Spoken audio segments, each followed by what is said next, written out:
ಲಕ್ಷ ಕೊಟ್ಟು ಕೇಳ್ರಿ ಅಮೋಘ ಸಿದ್ಧ ಮುತ್ಯಾಗ ಒಡೆಯ ಅಂತ ಯಾರು ಮೊದಲು ಕರೆದ್ರು ಅಂತ ಹೇಳ್ತೀನಿ. ಪಂಚ ಪಾಂಡವರೇನೈತಿ ವನವಾಸಕ್ಕೆ ಹೋಗಿರ್ತಾರ, ಜೂಜಾಟದಾಗ ಸೋತು ವನವಾಸಕ್ಕೆ ಹೋದ ಟೈಮ್ದಾಗ ಕುಂತಿದೇವಿ ಏನೈತಿ ದಿನಾಲು ಪೂಜೆ ಮಾಡ್ತಿರ್ತಾಳ, ಲಿಂಗ ಪೂಜೆ. ಆ ಲಿಂಗ ಪೂಜೆ ಮಾಡ್ಲಕ್ಕ ಒಬ್ಬ ಋಷಿ ಮುನಿ ಬೇಕಾಗಿರ್ತದ. ಆ ಋಷಿ ಮುನಿಗೆ ಹುಡುಕಾಡ್ಕೊಂಡು ಬರ್ರಿ ಅಂತೇಳಿ ಪಂಚ ಪಾಂಡವರಿಗೆ ಹೇಳ್ತಾಳ ತಾಯಿ ಕುಂತಿ. ಆ ಟೈಮ್ದಾಗ ಏನೈತಿ ಎಲ್ಲಾ ಪಂಚ ಪಾಂಡವರನು ಕಾಡು ಮೇಡು ಎಲ್ಲ ಅಲ್ದಾಡ್ಕೋತ ಹೋಗ್ತಾರ. ಅದೇ ಟೈಮ್ದಾಗ ಒಂದು ಆಲದ ಮರದ ಕೆಳಗ ಯೋಗಿ ಅಮೋಘ ಸಿದ್ಧ ತಪಸ್ ಮಾಡ್ತಿರ್ತಾನ. ಅವನ ತಪಸ್ಸು ಮುಗಿಯೋವರೆಗೂ ಎಲ್ಲಾನು ಕಾದು ಅವ್ರ ಆಶೀರ್ವಾದ ತಗೊಂಡು ನೀವು ನಮ್ಮ ಮನಿಗೆ ಪೂಜೆ ಮಾಡ್ಲಕ್ಕ ಬರ್ಬೇಕ್ರಿ ಅಂತೇಳಿ ಅಮೋಘ ಸಿದ್ಧ ಮುತ್ಯಾಗ ಕರ್ಕೊಂಡು ಹೋಗ್ತಾರ ಪಂಚ ಪಾಂಡವರು. ಆ ಗುಡಿಸಲಿಗೆ ಹೋದ ಯೋಗಿ ಅಮೋಘ ಸಿದ್ಧ ಪೂಜೆ ಎಲ್ಲ ಮುಗಿಸ್ತಾನ.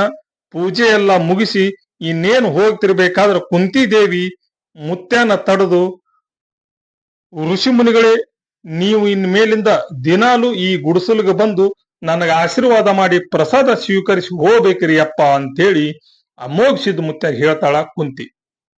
ಆ ಪ್ರಕಾರವಾಗಿ ಆಯ್ತವ, ನೀವು ಇರೋವರೆಗೂ ಇಲ್ಲಿಗೆ ಬರ್ತೀನಿ ಅಂತೇಳಿ ಅಮೋಘ ಸಿದ್ಧ ಮುತ್ಯ ಹೇಳಿ ಹೋತನ. ಅಲ್ಲಿಂದ ದಿನಾಲು ಯಥಾ ಪ್ರಕಾರವಾಗಿ ಅಮೋಘ ಸಿದ್ಧ ಡೈಲಿ ಗುಡಿಸಲ್ಕ್ ಬರ್ತಿರ್ತಾನ, ಪೂಜೆ ಮಾಡ್ತಿರ್ತಾನ, ಪ್ರಸಾದ ಸ್ವೀಕರಿಸ್ತಿರ್ತಾನ, ಹೋಗ್ತಿರ್ತಾನ. ಯಥಾ ಪ್ರಕಾರವಾಗಿ ವರ್ಷಾನುಗಟ್ಟಲೆ ಹಿಂಗೆ ಸಾಗ್ತದ. ಮುಂದೆ ಒಂದಿನ ವನವಾಸವೆಲ್ಲ ಮುಗಿಸಿ ಕುಂತಿದೇವಿ ಮತ್ತು ಪಾಂಡವರು ಅರಮನೆಗೆ ಹೋಗ್ತಾರ. ಆ ಟೈಮ್ದಾಗ ಏನೈತಿ ಕುಂತಿದೇವಿಗೆ ಯೋಗಿ ಅಮೋಘ ಸಿದ್ಧ ನೆನಪಾಗ್ತಾನ.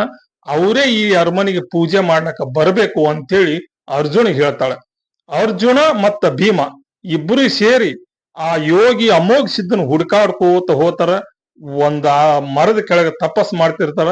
ಅವರಿಗೆ ನಮಸ್ಕಾರ ಮಾಡಿ ಈ ರೀತಿಯಾದ ವಿಷಯವನ್ನು ಹೇಳಿ ಅಮೋಘ ಸಿದ್ಧ ಮುತ್ಯಾಗ ಅರಮನೆಗೆ ಕರ್ಕೊಂಡ್ ಬರ್ತಾರ. ರಾಜ್ಯ ವೈಭೋಗದಿಂದ ಕರ್ಕೊಂಡ್ ಬರ್ತಾರ. ಆ ಟೈಮ್ದಾಗ ಏನೈತಿ ಕುಂತಿದೇವಿ ಅಮೋಘ ಸಿದ್ಧ ಹೇಳ್ತಾಳ, ಯಪ್ಪ, ನೀವು ದಿನಾಲು ಅರಮನೆಗೆ ಬಂದು ನನಗ ಪೂಜೆ ಮಾಡಿ ಆಶೀರ್ವಾದ ನನಗ ಮಾಡಿ ಹೋಗ್ಬೇಕ್ರಿ ಅಪ್ಪ ಅಂತೇಳಿ ಅಮೋಘ ಸಿದ್ಧ ಮುತ್ಯಾಗ ಕುಂತಿ ಹೇಳ್ತಾಳ. ಆ ಟೈಮ್ದಾಗ ಅಮೋಘ ಸಿದ್ಧ ಮುತ್ಯ ಏನೈತಿ, ಇಲ್ಲ ತಾಯಿ, ನಾನು ಲೋಕ ಸಂಚಾರ ಮಾಡವ, ನನ್ನ ಭಕ್ತರನ್ನ ಉದ್ಧಾರ ಮಾಡ್ಕೋತ ನಾ ಹೋಗವದೀನಿ, ಒಂದೇ ಕಡೆ ನಾ ಇರೋಕ ಆಗಲ್ಲ, ಕೈಲಾಸದಿಂದ ಭೂಲೋಕಕ್ಕ ಗುರು ಸೋಮಲಿಂಗೇಶ್ವರ ಕಳ್ಸ್ಯಾನ ಅಂತ ಹೇಳಿ ಕುಂತಿಗೆ ಹೇಳ್ತಾಳ.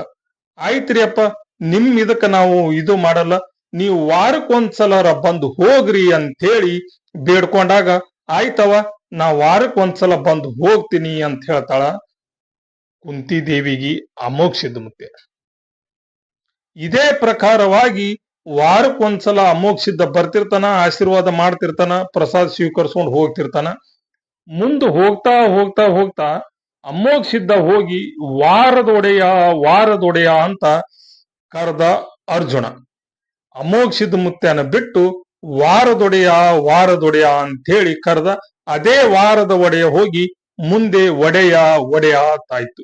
ಈ ಪ್ರಕಾರವಾಗಿ ಯೋಗಿ ಅಮೋಘ ಸಿದ್ಧಗ ಒಡೆಯ ಅಂತ ಪ್ರಪ್ರಥಮ ಬಾರಿಗೆ ಕರೆದಿದ್ದು ಮಹಾಭಾರತದ ಪಾರ್ಥ ಅರ್ಜುನ. ಚಬನೂರ ಅಮೋಘ ಸಿದ್ಧನ ಪವಾಡಗಳು. ಹಿಂದೆ ಚಬನೂರು ಗ್ರಾಮದಾಗ ಹುಲಿಕಟ್ಟಿ ಎತ್ತ ಒಂದಿತ್ತು. ಅದಕ್ಕೆ ಹುಲಿಕಟ್ಟಿನೇ ಅಂತ ಯಾಕೆ ಹೆಸರು ಬಂತಪ್ಪ ಅಂದ್ರ, ಚಬನೂರ ಮತ್ತು ಇಂಗ್ಳಿಗೆ ನಡುವ ಒಂದು ಡೋಣಿ ನದಿ ಆದೈತಿ. ಆ ಡೋಣಿ ನದಿ ಮ್ಯಾಲ ಹುಲಿ ವಾಸ ಮಾಡ್ತಾ ಇತ್ತು. ಆ ಹುಲಿ ಊರಿನ ಜನರನ್ನ, ಅಂದ್ರೆ ಬಟ್ಟೆ ತೊಳೆಯಲು ಬರುವ ಹೆಣ್ಣು ಮಕ್ಕಳನ್ನ, ಹೊಲಕ್ಕೆ ಹೋಗೋ ಗಣ ಮಕ್ಕಳನ್ನ, ನೀರು ಕುಡಿಯಲು ಬರುವ ದನ ಕರುಗಳನ್ನ ಬೇಟೆ ಆಡ್ತಿತ್ತು. ಹಿಂಗೆ ಬೇಟೆ ಆಡ್ತಾ ಇರ್ಬೇಕಾದ್ರ ಚಬನೂರ್ಗಿ ಬಹಳ ಸಮಸ್ಯೆ ಆಗಿಬಿಡ್ತದ. ಅದು ಆ ಹುಲಿ ಬಹಳ ತ್ರಾಸ ಮಾಡ್ಲಕ್ ಶುರು ಮಾಡ್ತದ. ಅವಾಗ ಏನೈತಿ, ಊರಿನ ಜನ ಎಲ್ಲ ಸೇರಿ ಅಮೋಘ ಸಿದ್ಧನ ಮುತ್ಯನ ಹತ್ರ ಹೋಗ್ತಾರ. ಅಮೋಘ ಸಿದ್ಧನ ಮುತ್ಯನ ಹತ್ರ ಹೋಗಿ ಹೇಳ್ತಾರ, ಯಪ್ಪ ಮುತ್ಯ, ಇದು ನಮ್ಮೂರಾಗ ಈ ಹುಲಿ ಉಪಟಳ ಬಾಲಾಗೈತಿ, ಏನಾರ ಒಂದು ನೀನೇ ದಾರಿ ತೋರ್ಸಪ್ಪ ಅಂತ ಹೇಳಿ ಮುತ್ಯಾಗ ಹೋಗಿ ಕೇಳ್ಕೊತಾರ. ಅವಾಗ ಅಮೋಘ ಸಿದ್ಧ ಮುತ್ಯ ಏನೈತಿ, ಡೋಣಿ ದಂಡಿಗೆ ಹೋಗಿ ಹುಲಿಗಿ ಕರಿತನ. ಕರೆಯೋದಷ್ಟೇ ಅಲ್ಲ, ಆ ಹುಲಿನ ಹಗ್ಗ ಕಟ್ಟಿ ಎಳ್ಕೊಂಡು ಬಂದು ಚಬನೂರ್ ತುಂಬಾ ಮೆರವಣಿಗೆ ಮಾಡಿ ಒಂದು ಕಟ್ಟಿ ಕಟ್ತಾನ. ಆ ಹುಲಿನ ತಂದು ಕಟ್ಟಿದ್ದಕ್ಕ ಆ ಕಟ್ಟಿಗೆ ಹುಲಿ ಕಟ್ಟಿ ಅಂತ ಹೆಸರು ಬಂತಂತ ಇದೊಂದು ಗಮನವಿಟ್ಟು ಕೇಳಿ. ಅಮೋಘ ಸಿದ್ಧನ ಮಹಿಮೆ ಹೆಂಗೈತಪ್ಪ ಅಂತ ಇದು ಒಂದ್ ರೀತಿಯಲ್ಲಿ ನಿಮಗ್ ಗೊತ್ತಾಗ್ಬಿಡ್ತದ. ಸಿಂದಗಿ ತಾಲೂಕಿನಾಗ ಒಂದ್ ಹಳ್ಳಿ. ಆ ಹಳ್ಳಿಯಿಂದ ಒಬ್ಬ ಹೆಣ್ಮಗಳು ಜಾತ್ರೆಗೆ ಬರ್ತಾಳ. ಎಲ್ಲಿ ಚಬನೂರ್ ಅಮೋಘ ಸಿದ್ಧನ ಜಾತ್ರೆಗೆ ಬರ್ತಾರ. ಗೌಡ್ರ ಮನೆಗ್ ಬಂದಿರ್ತಾಳ ಆ ಹೆಣ್ಮಗಳು. ಮದುವೆ ಆಗಿರ್ತದ, ಸ್ವಲ್ಪ ದಿವಸ ಮಕ್ಕಳಾಗಿರಲ್ಲ. ಅವಾಗ ಏನೈತಿ, ಅಮೋಘ ಸಿದ್ಧನ ಗುಡಿಗೆ ಹೋಗಿ ಬಾಳ ಚಂದಾಗಿ ಬೇಡ್ಕೋತಾಳ ಅಮೋಘ ಸಿದ್ಧಗ. ಯಾವ ರೀತಿ ಬೇಡ್ಕೋತಾಳ ಅಂದ್ರ ಲಕ್ಷ ಕೊಟ್ಟು ಕೇಳಿರ್ಲಿ. ಅಮೋಘ ಸಿದ್ಧ ಮುತ್ಯಾಗ ಏನಂತ ಬೇಡ್ಕೋತಾಳಪ್ಪ ಅಂದ್ರ, ನೀ ನನ್ನ ಕೈಯಾಗ ಮಗುನ ಆಡಿಸ್ದಿ ಅಂದ್ರ ನಾ ನಿನ್ನ ಕೈಯಾಗ ಬೆಳ್ಳಿ ಬೆತ್ತ ಆಡಿಸ್ತೀನಿ ಅಂತೇಳಿ ಅಮೋಘ ಸಿದ್ಧ ಮುತ್ಯಾಗ ಈ ತರನಾಗಿ ಹರಕೆ ಹೊತ್ಕೋತಾಳ ಆ ತಾಯಿ. ಮುಂದಕ್ಕ ದೇವ್ರ ಹೇಳಿಕೆ ಏನೈತಿ, ಮನಿಗೆ ಬರ್ತಾನ ಗೌಡ್ರ ಮನಿಗೆ. ಅವಾಗ ಏನೈತಿ, ಗೌಡ್ರ ಏನೈತಿ, ನೀನೇ ಆರತಿ ಬೆಳಗವ, ನೀ ಬಾಳ ಜಾತ್ರೆಗೆ ಬಂದಿಲ್ಲ, ನೀನೇ ಆರತಿ ಬೆಳಗು ಅಂತ ಹೇಳಿ ಆ ಹೆಣ್ಮಗಳ ಕೈಯಾಗ ಆರತಿ ಬೆಳಗ್ ಕೊಡ್ತಾನ. ಯಾರು ಗೌಡ್ರು ಕೊಡ್ತಾರ. ಅವಾಗ ಮುತ್ಯನ ಒಳಗ್ ಕರ್ಕೋಬೇಕಾದ್ರ ಆರತಿ ಬೆಳಗ್ತಿರ್ತಾರ. ಆರತಿ ಬೆಳಗೋ ಟೈಮ್ನಾಗ ಮುತ್ಯದನ್ನ ಬೆತ್ತದೇಟ ಹಿಂಗಿ ಬೆತ್ತದೇಟ ಆ ಹೆಣ್ಮಗ ತಲೆ ಮ್ಯಾಲ ಬೋತದ. ಅವಾಗ ಏನೈತಿ, ಆ ಹೆಣ್ಮಗಳು ಏನೈತಿ ಅಂಜತಾಳ, ಹೆದರಿಕೆ ಆಗಿರ್ತದ, ಮುತ್ಯನ ಬೆತ್ತದೇಟ್ ಬಿತ್ತಲ್ಲ ಅಂತೇಳಿ.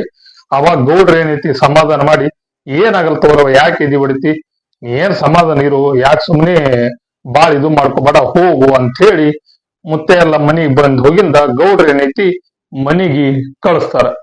ಮುಂದ ಜಾತ್ರೆ ಬಂದಂಗ ನೆಕ್ಸ್ಟ್ ಆ ವರ್ಷ ಜಾತ್ರೆ ಐತಲ್ಲ, ಮುಂದಿನ ಜಾತ್ರೆಗೆ ಆ ಹೆಣ್ಮಗಳು ಗರ್ಭವತಿನಿ ಆಗಿ ಒಂದು ಮಗುವಿಗೆ ಜನ್ಮ ತಾಳಿರ್ತಾಳ. ಈ ಪ್ರಕಾರವಾಗಿ ಅಮೋಘ ಸಿದ್ಧನ ಆಶೀರ್ವಾದ ಆ ಹೆಣ್ಮಗಳಿಗೆ ಸಿಗ್ತದ. ಈ ಚಬನೂರ್ ಗೌಡ್ರ ಏನೈತಿ ಹಕ್ಕಂಡಳ್ಳಿ ಗೌಡ್ರಿಗೆ ಒಂದು ಪತ್ರ ಬರ್ದಿರ್ತಾರ. ಆ ಪತ್ರದಾಗ ಏನಿತ್ತಪ್ಪ ಅಂದ್ರ, ಇಂಥ ದಿವಸ ಇಂಥ ತಾರೀಕ ನಮ್ಮೂರ್ ಜಾತ್ರೆ ಐತ್ರಿ, ಅಮೋಘ ಸಿದ್ಧನ ಮುತ್ಯನ ಜಾತ್ರೆ ಐತಿ, ನೀವು ಬರ್ಬೇಕ್ರಿ ಗೌಡ್ರ ಅಂತ ಹೇಳಿ ಒಂದು ಪತ್ರ ಬರ್ದಿರ್ತಾರ ಸಂಗನ ಗೌಡ್ರು. ಆ ಪತ್ರ ನೋಡಿದ ಅಡೆಪ್ಪ ಗೌಡ್ರು, ಚಬನೂರ್ ಜಾತ್ರೆ ಬಂತಪ್ಪ, ನಡಿ ಹೋಗೋಣ, ಗೌಡ್ರ ಪತ್ರ ಕಳ್ಸ್ಯಾರ ಅಂತ ಹೇಳಿ ಎತ್ತಿನ ಗಾಡಿ ಹುಡ್ಕೊಂಡು ಚಬನೂರ್ ಕಡೆ ಬರ್ತಿರ್ತಾರ. ಇಲ್ಲೇನೈತಿ, ಅವತ್ತ ಅಮೋಘ ಸಿದ್ಧನ ಮುತ್ಯನ ಜಾತ್ರೆ ವಿಶೇಷವಾಗಿ ಅಮೋಘ ಸಿದ್ಧ ಮುತ್ಯ ಹಾಸಿಗೆ ಕುಂದ್ರು ಕಾರ್ಯಕ್ರಮ ಇರ್ತದ. ಸಂಗನ ಗೌಡ್ರ ಏನೈತಿ ಅಡೆಪ್ಪ ಗೌಡ್ರಿಗೆ ಕಾಯ್ತಿರ್ತಾರ. ಇಲ್ಲಿ ಟೈಮ್ ಆಗೈತಿ, ಹಾಸಿಗೆ ಕುಂದ್ರದು, ಅಡೆಪ್ಪ ಗೌಡ್ರ ಏನೈತಿ ಬರ್ಲಕ್ ಗೊತ್ತಿಲ್ಲ, ಸಂಗನ ಗೌಡ್ರಿಗೆ ಏನೈತಿ ಚಿಂತೆ ಇರ್ತದ. ಯಾಕೆ ಚಿಂತೆ ಎತ್ತಿತ್ತಪ್ಪ ಅಂದ್ರ, ಅವತ್ತು ಜೋರು ಸಿಡ್ಲ, ಮಳಿ, ಗಾಳಿ ಭಾರಿ ಇತ್ತವತ್ತ. ಅದ್ರ ದಶಿಂದ ಏನೈತಿ, ಅಡೆಪ್ಪ ಗೌಡ್ರು ಎಲ್ರ ನಡಬರ್ಕ ಸಿಕ್ಕಾರನು ಅಂತ ಹೇಳಿ ಸಂಗನ ಗೌಡ್ರು ಏನೈತಿ ಈರಪ್ಪ ಹೇಳಿ ಕಳಿಸ್ತಾರ. ಇಲ್ಲಿ ಅಡೆಪ್ಪ ಗೌಡ್ರು ಏನೈತಲ್ಲ, ಕಲಿಕೇರಿ ಮತ್ತು ಗ್ವಾಲಿಗೇರಿ ನಡುವ ಒಂದು ಹೊಲದಾಗ ಸಿಕ್ಕಾಕೊಂಡಿರ್ತಾರ. ಜೋರ್ ಮಳಿ ಬರ್ತಿರ್ತದ. ನಿನ್ನೇನು ಮಳಿ ಬರ್ಲಾಕುತ್ತದ, ಏನ್ ಮಾಡೋದಿನ್ನ ಅಂತೇಳಿ ಅಡೆಪ್ಪ ಗೌಡ್ರು ಚಿಂತೆ ಮಾಡ್ತಿರ್ಬೇಕಾದ್ರ, ಅಮೋಘ ಸಿದ್ಧ ಮುತ್ಯ ನಿನ್ನ ಜಾತ್ರೆ ಹೊಂಟೀನಿ, ನೀನೇ ಹೆಂಗ್ ಮುಟ್ಟಿಸ್ತಪ್ಪ, ನನಗ ಚಬನೂರವರ ಎಲ್ಲ ನಿನ್ನ ದಯೆ ಅಂತೇಳಿ ಅಡೆಪ್ಪ ಗೌಡ್ರು ಏನೈತಿ ಅಮೋಘ ಸಿದ್ಧ ಮುತ್ಯಾಗ ಹೇಳ್ತಾರ.